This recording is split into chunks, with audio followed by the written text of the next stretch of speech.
Welcome to MiConvert. In this tutorial, I will show you how to convert SAT files to DAE format, completely free and online. Open your browser and search for SAT-TODAY-MiConvert.com. Click on the first result to go straight to the converter. You are now on the SAT to DAE converter page. The interface is clean and easy to use. Let's upload a file. Click the Choose File button. A file picker will open. Select the SAT file you want to convert, then click Open. Your file is loaded and ready. You can see the file name, size, and destination format. Click Convert now to start the conversion.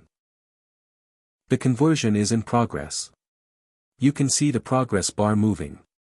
This usually takes just a few seconds. Done. Your file has been successfully converted. Click Download to save the DAE file to your computer. That's it. Visit MiConvert.com for more free conversion tools. Subscribe for more tutorials. Thanks for watching.